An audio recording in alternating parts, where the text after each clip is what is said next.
Welcome to another episode of the Libertarian Christian Podcast, a project of the Libertarian Christian Institute. I am your host, Doug Stewart. And if you're watching on our YouTube channel, you can see that I have none other than Michael Heise joining me today. And we're going to talk about the anatomy of a party takeover. Michael, thanks for joining me. Glad to be here. Thanks for having me. I hope you like my nod to Rothbard in our title today. I didn't even see it yet, so I'm sure I will, though. Yeah. Well, we're going to call this the anatomy of a party takeover. So we'll kind of work with that. Got it. I like it. So, you've been involved with the Libertarian Party for a handful of years. And for those who haven't paid attention to all things LP and even just libertarianism in general over the past month or so, because that's when kind of the culminating news has broken. Why don't you give people a backstory, a little bit of like, how did you become a libertarian?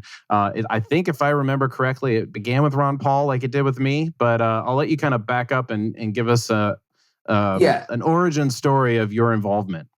So I would say Ron Paul is definitely the thing that made me a full-fledged libertarian. I mean, I was kind of on the periphery already by that point. I was into like Alex Jones and InfoWars and stuff like that when I was like 14 years old.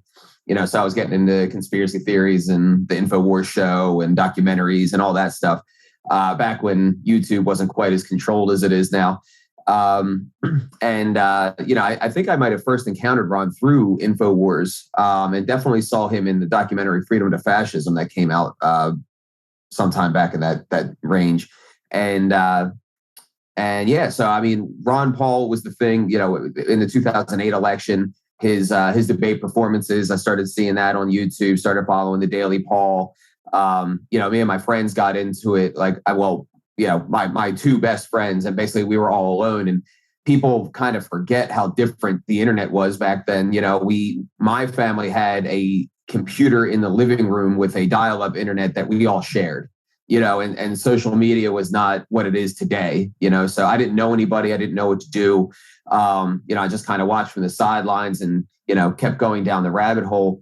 And then by the time 2011 came around, me and that same small group of friends, we knew we had to do something. We didn't know what, but we knew we had to do something. So what we did was we went out and bought a bullhorn. And I actually have this on video on YouTube, but we bought a bullhorn and went down to the Federal Reserve Building of Philly, which is right across the street from the First Amendment Center. So I started from the Federal Reserve side, bullhorning over to the First Amendment Center, just talking points that I had picked up from Ron Paul, facts about the Fed and all of that.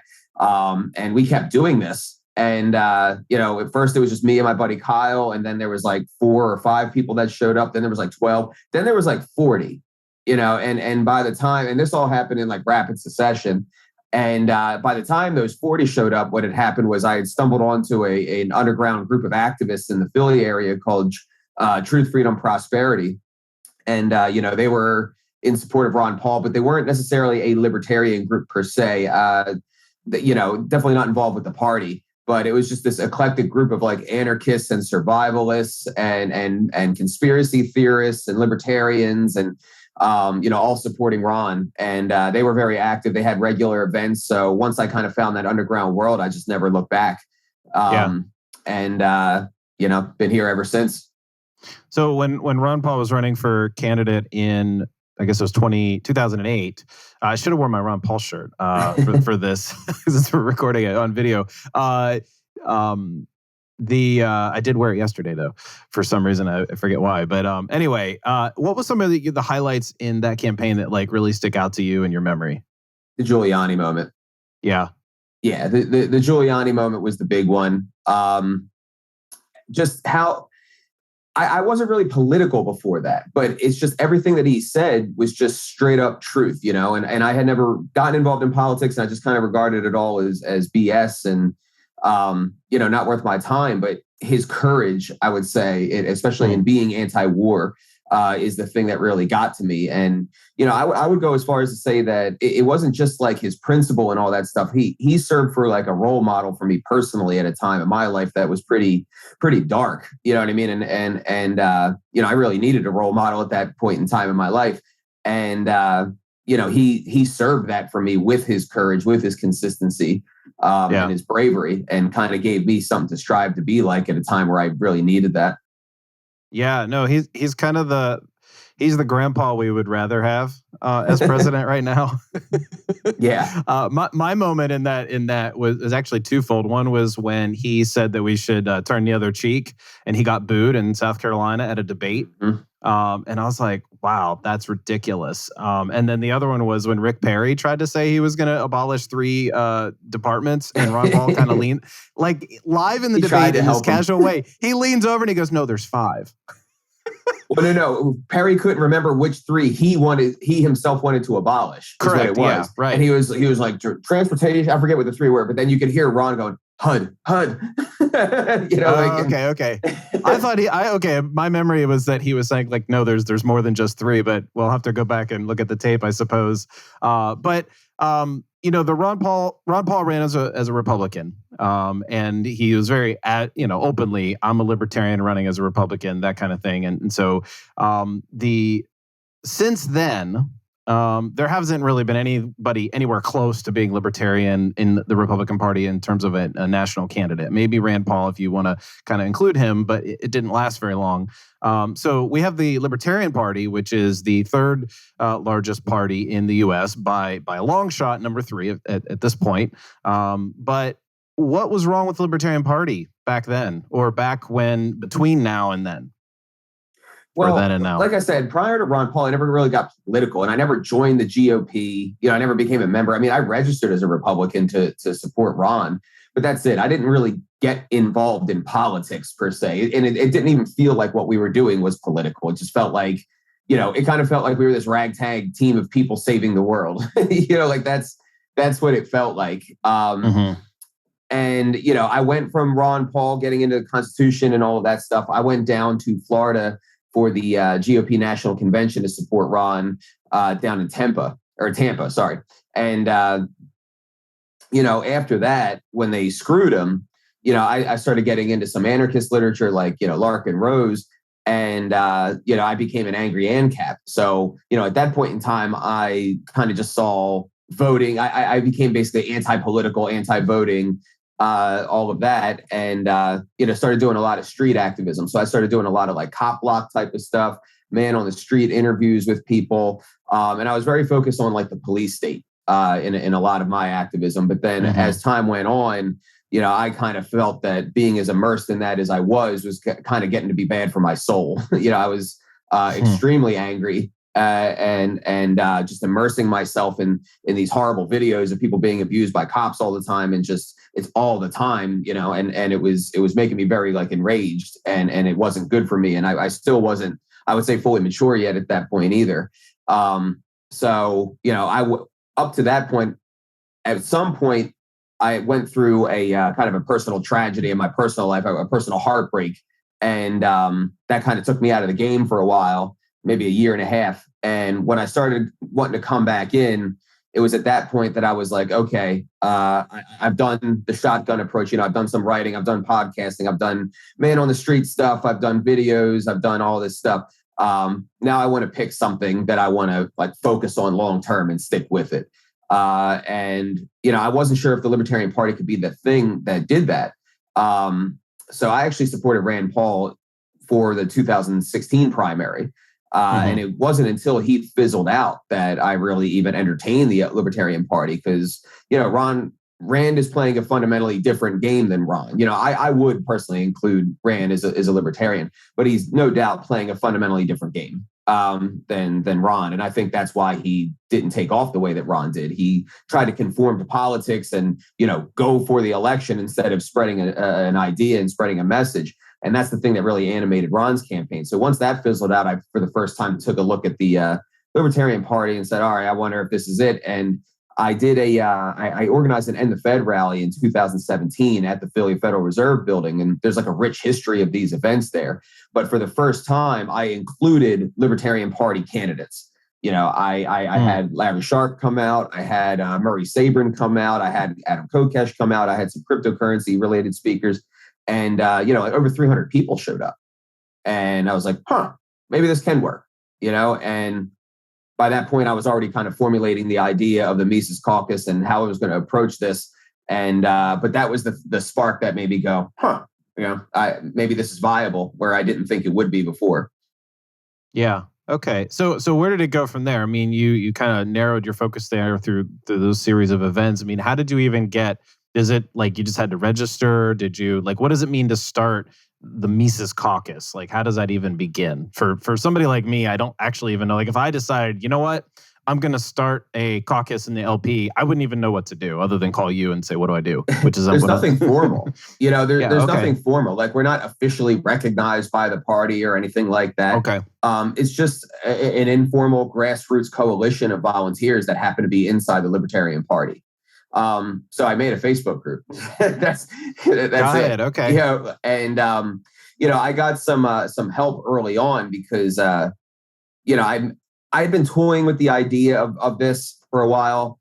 Making the caucus and all that, and then just one day I said, "Screw it, I'm going to make it and see what happens." And by that point, I hadn't like fully committed to the idea or anything yet. But what ended up happening is the night that I made the group, hours after I made the group, the former chair at that point, Nick Sarwark, he had said that the Mises Institute that night is the preferred think tank of Nazis. So I woke up the next day and there was like 600 people in my group that flooded in as a result of that. The chair of the Libertarian Party saying the Mises Institute is Nazis, like what? So there was all of this, kind of angry energy that was in the group, but still there was like a flood of 600 people just from the start. And yeah. I've always kind of considered that to be somewhat like providential. And there's been a lot of experiences like that where it's just the right thing at the right time, and that can't really be explained. And so I just took it and ran with it and rallied people to my cause. And, a big help, especially at that time, was Josh Smith being our chair candidate, because that kind of gave us a tip of the spear kind of point to run into the party with and say, okay, listen, we can't have, a Libertarian Party whose leadership is saying the Mises Institute is Nazis and that Ron Paul's a racist and, all this stuff. Like that, most of us are libertarians because of Ron Paul. We can't have this. And so basically it was just very organic, very grassroots, rallying people to our cause at that beginning point. It wasn't until after the 2018 Libertarian Party National Convention that we really hunkered down and got serious about like creating state level teams and all that kind of thing. Yeah. Okay. Yeah. So it sounds like Nick Sarwark was somewhat of a recruiter for you in a he always has been in an unintentional way. Yeah. No, he always has been in a weird way. At one point, I remember back in I believe it was 2019 where Sarwark debated Dave Smith about like the direction of the Libertarian Party, and I hosted a panel conversation at Gene Epstein's house after that. And at that house, I ended up giving Sarwark a hug in front of everyone and thanked him for being like a good nemersis. That's great. That's great. How many people were at that event? The panel that you just talked about. There had to be about 200 people crammed into his house. In Gene's house. Yeah, something like that. I've been there. 200's quite a lot. Yeah, it was jammed. I was shocked, and that's kind of again that's like my whole thing is I have very low expectations. Even to this day, I kind of have this mentality of like no one's showing up. No one actually cares. Yeah. And then you see stuff like that, and it's like wow, and it keeps happening. So yeah, well, I remember that debate pretty strongly. In my memory. And it seems like the grassroots movement that you wanted to start was well watered after that debate, because that got the word out that there was another way of doing this available, and there was passion behind it by someone who's clearly a strong communicator. That is Dave. Yeah. I mean, Dave getting like really involved and really throwing his hat in the ring, and really strongly representing us consistently and recruiting for us consistently. That has been the explosion for sure that has put us over the top. I mean, we had a pretty good head of steam in 2020 for that convention. We had about 40% of the convention in that year. And it was after that Dave really went hard in our corner. And, we were getting 70-30 results at this most recent convention about a month ago. Yeah. So, he really put us over the top. And there's been another, explosion in the time since then, of people joining up. And I'm really, really curious to see what the National Party membership numbers are looking like at the end of this month. Yeah, no, that'll be good. That'll be good to see. So the movement itself, you said a few minutes ago, and that there was a lot of local and state level things to get into place. And I think of this. I picture what's happening at the LP last month. We're recording this in 2020. I guess if people are watching or listening, they kind of can notice that with the data on their podcast feeds. But the LP party for 2022, the national convention, was essentially taken over by the Mises Caucus. And when I think of takeover, I think majority vote, majority of presence. And in this case, it was a significant majority, not just like 51%, which would have been fine, right? But like it feels good to have 70%, right? But what does it actually mean to say there was a takeover? Was it more like I don't even understand how this works. I know there's things called delegates and stuff like that, but like for some of us who are less involved, tell me a little bit about that. So basically every 2 years, every even year, the Libertarian Party has a national convention. And the process that leads up to that national convention is that state parties have their own conventions and they have different rules there. They might have, like here in Pennsylvania, we have conventions every single year. It's awful. Some of them might be every 2 years, but basically you have a national convention you have your state level conventions. Those conventions elect delegates from their own membership to send to national to represent that state. And this happens in all 50 states around the country. So you have upwards, I think this year it was like 1,055 delegate slots available to go and be a voting delegate at the national convention. And then once you get elected at your state level, you go out there, and at the national convention every 2 years, that's where we have a chance to vote on new leadership, to vote on changes to the bylaws, vote on changes to the platform, and then in presidential years to nominate our presidential and vice presidential candidates. Right. So did you have to come with did you have to make like proposals to the things that you had to vote for? Or was this just like things like we want Angela McArdle to be the new chair and that's what we're going to all rally to Reno to do?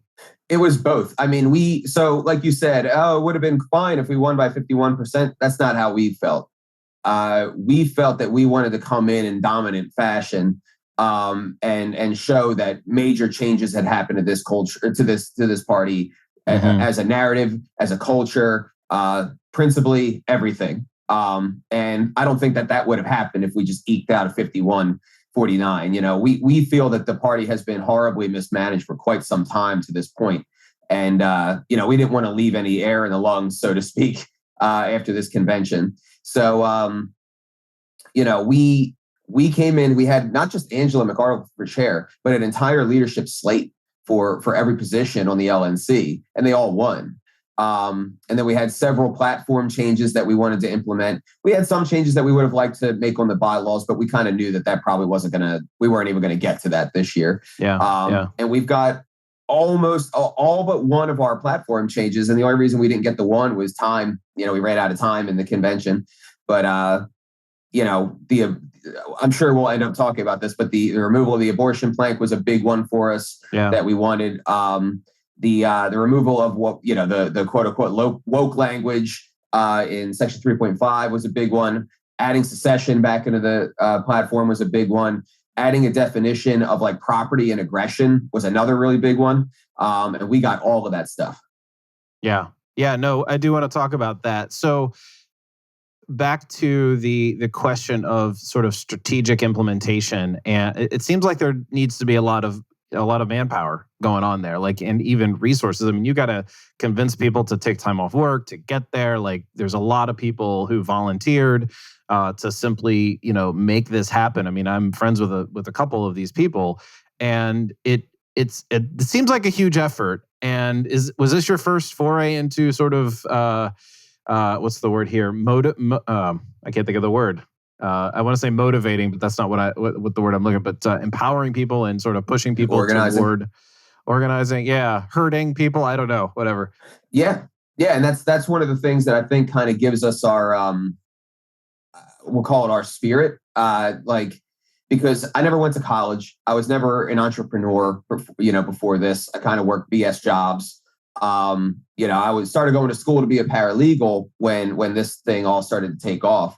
And but yeah, no, I mean, the most I had done at that point was kind of organizing events around Philly. The biggest event that I've probably ever done prior to this was in 2013. I organized a nationwide and the Fed rally at every branch and sub branch in the country simultaneously. Yeah. But I've always had kind of a knack for, it always felt intuitive to me of like strategy and like, we need to be doing that and we should be doing this. And, it never happened. And one of the big things that was really awful was, after the Ron Paul campaign ended, we were all united after that. But then there wasn't like that unifying figure, that unifying cause or whatever you want to call it. So everything started to dissipate. And then by the time 2015 hit, it got really bad because a bunch of people started just going nuts. Like Alex Jones went nuts. Stefan Molyneux went nuts.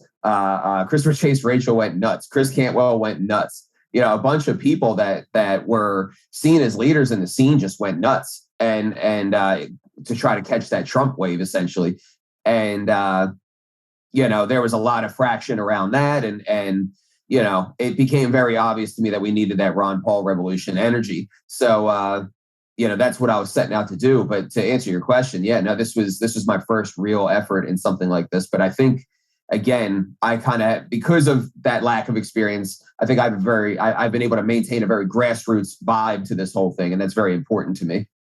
Well, I was just going to say, do you think this is one of the reasons it might actually last longer than the wave of Ron Paul, like that this is going to actually stick for a while?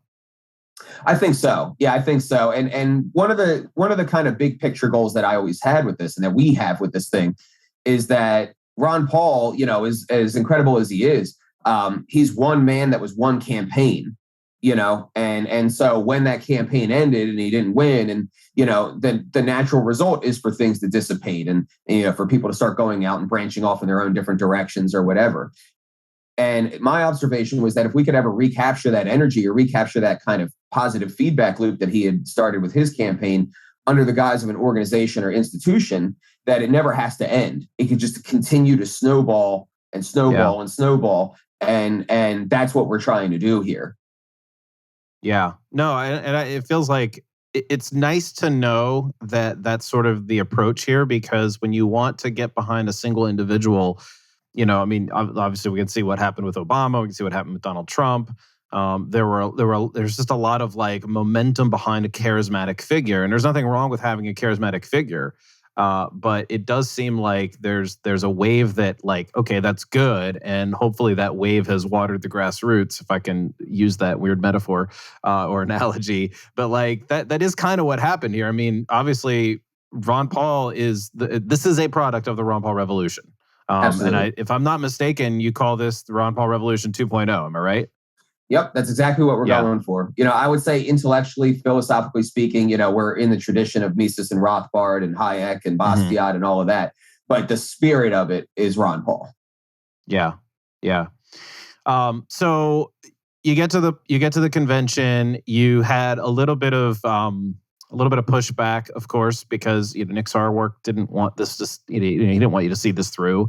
Is there anything interesting about the convention itself that is important to note in terms of your struggle? I want to say your struggle. That's a terrible phrase to use in this situation here, but your fight for the takeover. What was that like at the convention now? The convention was a lot of fun. This was our third convention, and to be honest with you, we kind of came into this one knowing we had a pretty good idea of how this was going to go down.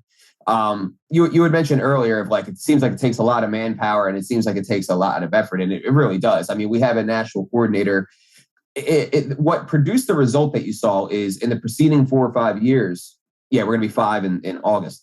In the preceding 4.5 years, we had basically become the majority in one way, shape, or form in about 37 states. Now that could mean we took the chair. It could mean that we took the majority of the delegates, but maybe we don't have the majority of the board in that state. It could mean, there's kind of a loose definition there. But we had become the majority in about 37 states. So we had a national coordinator that I worked with closely for quite some time to kind of get all of these people in place to we have tools and resources available for all of our organizers. We generate leads from them. We've given them the framework on how to onboard these people, how to reach out to them, how to cold call, all of that stuff, and how to train them. And that's what's happened across the country is we have about 260 organizers in all 50 states. And, so they bring people in, people hear about us maybe through Tom Woods or maybe through Dave or maybe on their own, and they come in and we do our best to, as quickly as possible, hit them while that lead is hot, bring them into an onboarding meeting to essentially tell them who we are, what we're all about, what we're doing, what we're planning, what's your questions, are you down? Yeah. You know what I mean? Yeah. And that's been going on for a few years now. And so we did that. And then me and our board came up with what we called our strategic action plan, which is basically we had an entire plan of, all right, we want to do this. We want to vote for that. We want to, use the rules to change this over here, like an entire front to back. This is what we want to do in this convention. So we did that, and we held very extensive training for about 2 months where we invited all of our delegates and basically had an open debate with them of like, hey, guys, this is what we, the board, want to do. Is there anything about this that makes you squeamish? We're going to try to remove the chair. We're going to do this or that. We're going to change the rules to make this a little easier over here, and basically say, here's our vision. Are you guys cool with that? Because, it's all volunteers. You can't make people do anything beyond what they're comfortable doing. Yeah. And so we had that kind of consensus building exercise. We got them prepared, and people came in, and we were a unit, man. We were a unit. I mean, we had a professional parliamentarian working with us and helping us with Robert's rules and all that crap. It's the worst part of this whole game. But he told us that like the way that we had the crew whipped and working together is better than he's seen in like the House of Commons. Like that was the best whipped crew that he'd ever seen. So yeah, that's really good. I mean, obviously that's the most frustrating part, to have to kind of learn and deal with those rules, but at the same time they seem to have worked in your favor because you knew what was coming. Right. Basically we had set things up in such a way that even if they knew what was coming, there wasn't much they could do. Yeah. Did you have any concerns or maybe actual trouble with sort of like fakers infiltrating, like pretending to be Mises Caucus members to sort of sabotage? Or did they just not think it was worth their time to try because they didn't see this coming? I don't know the motivations for why they didn't do it. I have my suspicions, but no, we didn't really have an issue with that. And I think they would get sussed out because again, we train our organizers on. They have an onboarding process that they do, and they do that onboarding process on Zoom. And we encourage them to get people on video, and then we encourage them to do, political activity through what we call our three-pronged strategy. But not just that, but social events, and really make sure you're turning these stupid spreadsheets that you're working with into a culture, and that's when it gets fun. Once you have once it ceases being a spreadsheet and you have a community, it's really fun.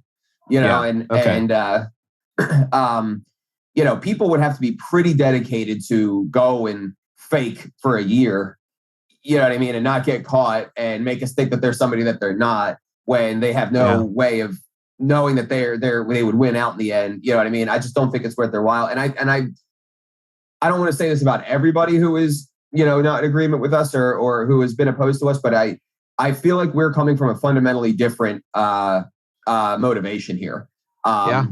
I think, again, not everybody, but I think there is some subset of people that just got replaced who more or less having these little titles and all this stuff is like a form of therapy for them. I don't think liberty is actually the top of the value hierarchy for them. Wow. I think this has been a social club. I think this has been a jobs program. I think people have gotten to a point where they've gotten in, they have relationships. The maintenance of those relationships have become more important than the work of expanding liberty. And some people are ideologues, and that limits some of the strategic avenues that are available to them, even if those are obvious avenues. I think there's a lot of problems there with the people that we just replaced, and that we're coming from. I think some of these people are older and maybe jaded, and I think we are a lot of young, fresh energy that is enthused and excited to be working together, and that we see an opportunity in front of us that is unprecedented, off the back of the COVID lockdowns and the passports and all of that. Yeah. And I think that was a lot of momentum too, as well, because the LP seemingly didn't really stand up at a time when government tyranny was pretty strong. And it's like, this was your chance to say no. And it kind of missed the boat. Before we run out of time, I do want to talk a little bit about some of the controversies and actually the reactions. And let's talk about the reactions first. Like, Nick Gillespie interviewed you, and Zach Weissmuller, created I think it was like 20 to 30 minute documentary on Reason's YouTube channel. And I've watched it twice and sort of listened to Nick and Zach's conversation about it. In my estimation, not really knowing a whole lot of like how things went down, it seemed pretty fair. What's your assessment of how they dealt with it? So there was an article in the immediate aftermath that me and a lot of other people felt was very much so not fair. I mean, they alluded to us being racist right in the subheader, and all of that. So that article was pretty screwed up. But I totally agree that the videos have been great. I think from there, I still think that they focused a little bit too much on are you friends with Steve Bannon? Are you a bunch of Republicans? Yeah. And it's like, if we're a bunch of Republicans, that means we're pulling votes into the Libertarian Party and hurting the Republican Party. Like, use your head. You know what I mean? Like, so I think they focused on a lot of that and maybe not enough on kind of the new energy and what we're actually trying to do and why and how and all that kind of stuff. But at the same time, I think that stuff shone through, because I'll tell you what, you go and look at those videos and you read the comments, it's pretty strong, overwhelming support, and to an extent that's really, frankly, shocking to me. I mean, my video, the full interview with me has a good bit more number of views than Justin Amash. And I guarantee that a lot more people know who Justin Amash is than me. And it's very strong support. A lot of people in the comments saying, like, what I was saying in particular is why they're not in the Libertarian Party. They want to come back in now, and all of that. So yeah. I don't know if you heard Nick Gillespie and Zach's conversation about but Nick, I mean, I think it's a pretty good, I don't want to say endorsement, but because it's not really an endorsement. But when Nick Gillespie from Reason says at the end that he's at peace with what happened, that like something good has happened, that he's like, I can't say he's endorsing it, but like that was actually a pretty good positive statement in a good direction. Yeah. What I got from that conversation was that they came in with a certain preconceived notion that we're these right wingers or some stuff, or something like that, and had a lot of concerns around that. But then when they actually saw us, when they actually saw, and this is something that I really emphasize, but when they actually saw the community, and they saw the energy and the enthusiasm and excitement and the, dare I say, diversity, I think that maybe took them aback a little bit. And I don't think they're going to agree with our stances on, say, abortion or immigration, but that's okay, and I would argue that our whole stance on immigration is to not really have a stance, at least as an organization. I mean, every individual is going to have their own views on these things. But like as an organization, we don't have them. And we're the ones trying to be the inclusive party. You know what I mean? Like, we're the ones trying to bring in and say, listen, if you are an anarchist who believes in private borders, or you're a minarchist who believes in completely open borders, there's room here for you. And we as a caucus, I think we have shown that flexibility. I mean, we hardcore endorsed Jacob Hornberger for president, even against Amash in 2020. Yeah. And Hornberger was hard. I mean, he's vociferously open border. And so like I would, as long as you're a plumb line libertarian down the line on these other things and a good messenger, I kind of would vote up and down the spectrum there. But when it comes to the platform, you said people have reactions, right? There's all these reactions of like, oh my God, the party has gone right wing. It's like, we didn't take a pro-life stance. We simply made it neutral. We made it truly neutral, and that is now right wing for people who happen to be on the pro-choice side of the equation here. And it's hysterical and it's ridiculous. But, I think that neutrality is what's going to give us maximum representation as a party, because there really is a whole bunch of pro-life minarchists. There really is a whole bunch of pro-choice anarchists. And, unless you want to have an extremely wonky plank that explains the difference in first principles between the classical liberals who are on one side of the libertarian spectrum and the Hoppian anarcho-capitalists that are on the other, and how those first principles manifest in the spectrum on immigration, which is ridiculous. You know what I mean? Like, and like, then it's just you'd have better to make a white paper. You have to turn a white paper into a plank. Exactly. And people think I'm coming from this place of it's like, well, you just want to appear to right wingers. It's like, no, I want to represent libertarians. And the party has been representing one sect of libertarians and then using the fact that they have the majority for years to basically say, no, you're bad. You're not a libertarian if you're somewhere else on the spectrum. Only my part of the spectrum is libertarianism. And that's wrong. And I think what they fear, personally, I think what they might fear here is that Ron Paul, I said this in the interview, I think Ron Paul is kind of the archetype for the modern libertarian movement. And I'm willing to bet that the market of libertarians, so to speak, probably would trend a little bit more socially traditional, or have traditional values, or maybe there's a lot of Christians or all of that. And where if the market of libertarians came in, maybe it would trend a little bit more that way. And the people who are on the left side of the equation, culturally are afraid of that. That's my opinion. But for me, it's like, hey, if it all shakes out, it's not like I'm forcing it. Yeah, no, I hear you. With the abortion removal, did you have pro-choice, like people who were individually pro-choice who thought this was a good move? Yeah, I did.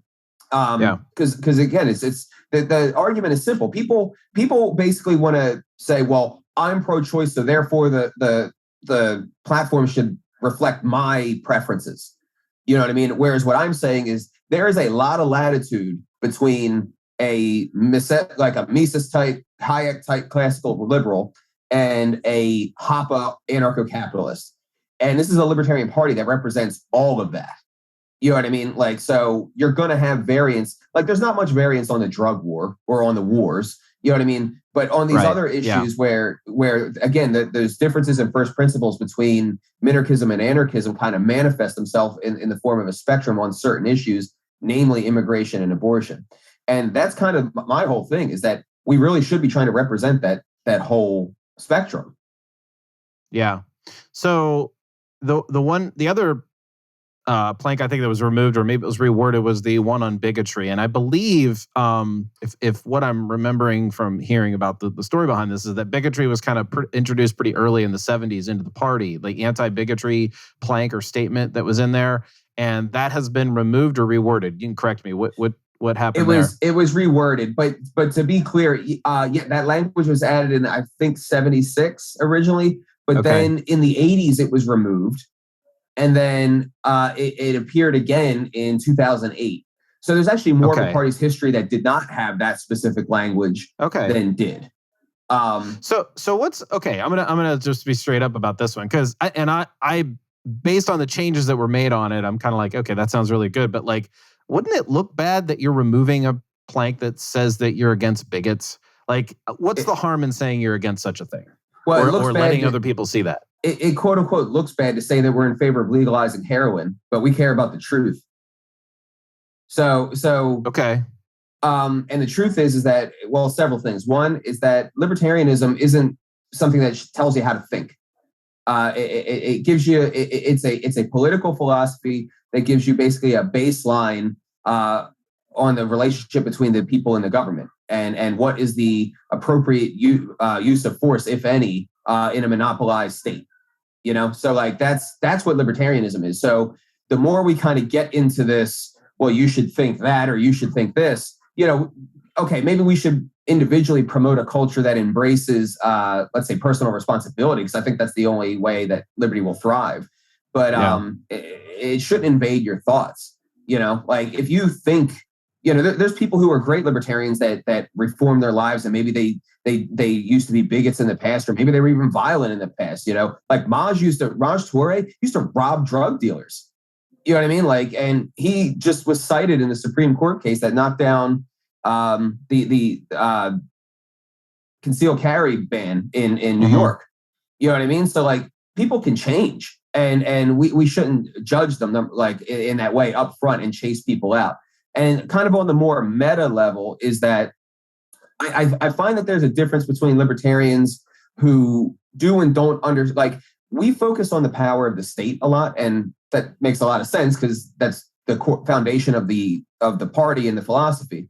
But at the same time, you kind of have this concept of the cathedral. And I would argue that while the nature of the state is monopoly on force, that's not the number one method of control that they use. That's like what they default to. That's the iron fist underneath the velvet glove. The main method of control that they use is mind control.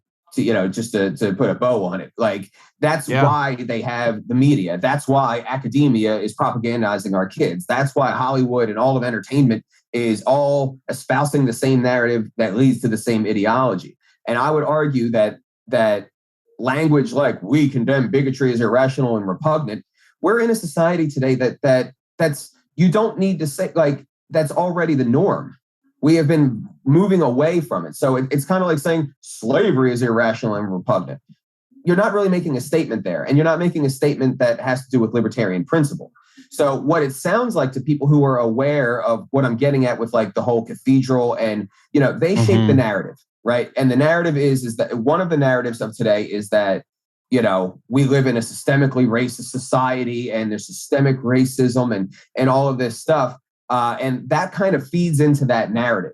And I feel very strongly that we as libertarians should not be repurposing the language and the narratives that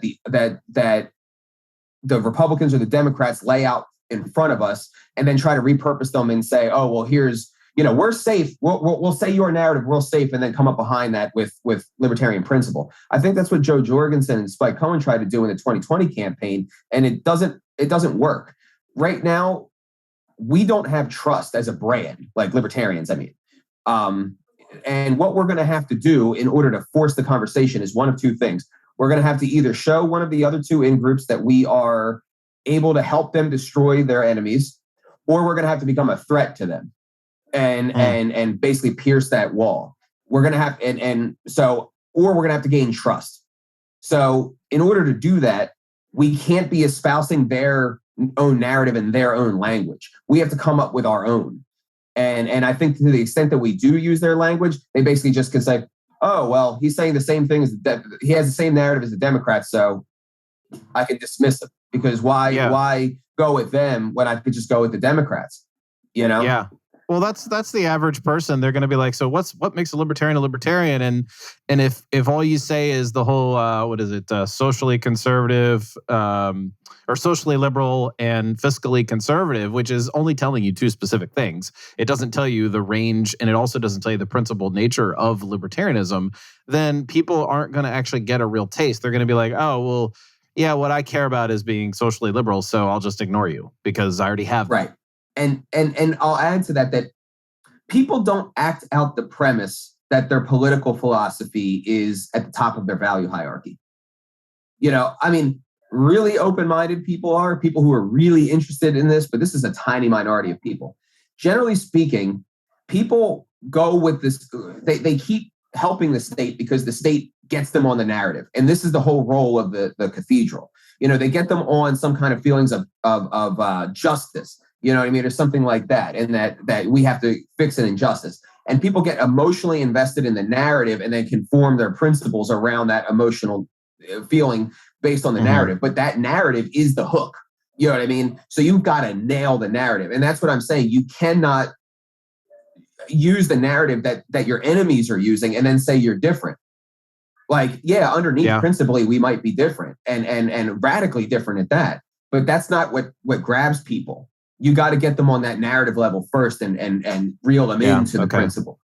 Yeah, gotcha. So this is now about 1 month or so behind you.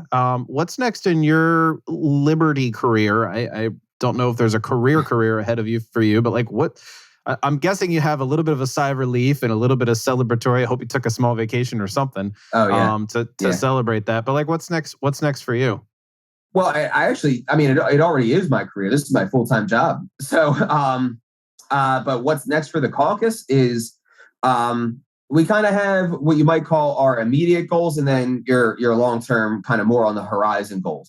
So my short-term goals, we have what we call our three-pronged strategy, and to be quick about it, that's party organizing. So that's like bringing people into the party, getting them to join their state parties, creating county affiliates, all the stuff that led into the success of the convention is party organizing. And then you've got candidates. And we specifically focus on local level candidates like school board, city council, sheriff, mayor, judge, seats that if you won, you can nullify the federal government, or you can even nullify the state, the state governments. And then we basically jump from the local level up to president. And, we want to get a presidential candidate that can most effectively rally people into the party, which is a different goal than raise the most votes. And one of those two things has to be primary in your value, Okay. And I would say rallying the most people into the party, rallying the most people into our ideas is long-term the thing that has to happen the most. We've got to get that army of true believers, because that's going to be your city council candidates. That's going to be the people who knock the doors of the city council candidates, and all of that stuff. So then that's candidates. And then the third prong of the strategy is issue coalitions, which is, again, primarily locally aimed work with Republicans or Democrats or issue groups to kind of push the envelope on what's going on in your local town. So like here in Norristown, it's like the entire city council is Democrat. 75% of the voting population is Democrat. And weed legalization is on the Democrat Party of Pennsylvania platform, but it wasn't decrimmed here in this highly Democrat town. You know what I mean? So I took stock of that. I came ready with legislation, started showing up to city council meetings, made some contacts and got it done. And now I'm pushing the envelope here with psychedelics, and I have interest on that. And you can kind of exploit the gap between what rank and file Democrats here want, like weed decriminalization, and what they're not being given by the political class here. And you can do that all over the place. I mean, you could do that with gun rights or taxes and in deep red areas. You can do that with Breonna's law or drug decriminalization. You can do that with any number of things. And again, this is, I think, collectively what happens is if we do this in pockets all over the country, we start to build that brand trust that I'm talking about. And I think it's only from that place of brand trust where we can pierce the partisan divide and actually have the real conversations. So long story short, scaling up those efforts, scaling up local level candidates, scaling up the issue stuff, which is going to be my personal pet project, is I'm going to kind of be shifting roles within the organization to kind of be the issues guy nationally. And I'm already doing work there. We want to scale up our events that we do. We did a pilot program last year that we called the Take Human Action Tour. The idea is that this is going to be our college student outreach and recruitment program. So we put people on the road like Michael Bolden to talk about nullification, and like Tom Woods to talk about secession, or like Jeff Dice to talk about Austrian economics, or Maj to talk about, the history of gun control, and basically get our stars out on the road in front of students, get them invested in our ideas, and then use that to recruit and funnel them down. So that's one thing we want to scale up. And then, we're hoping that we get the Dave and Maj ticket in 24. So that's the kind of horizon goal. Gotcha. Well, I appreciate what you're doing. I also really want to respect your time, and just thanks so much for joining me to talk about this. I'm sure you've relishing a lot of success here, and I wish you well, and I'm sure we'll talk again. Appreciate it, man. Thanks for having me. And if your audience appreciated this, they can go to takehumanaction.com and sign up for our mailing list. But if you sign up for the mailing list, your information will also be routed to our state organizers, and they will be reaching out, and you can get involved through us. TakeHumanAction.com. All right. TakeHumanAction.com. We'll also put that in the show notes page. Thanks, Michael. Thank you.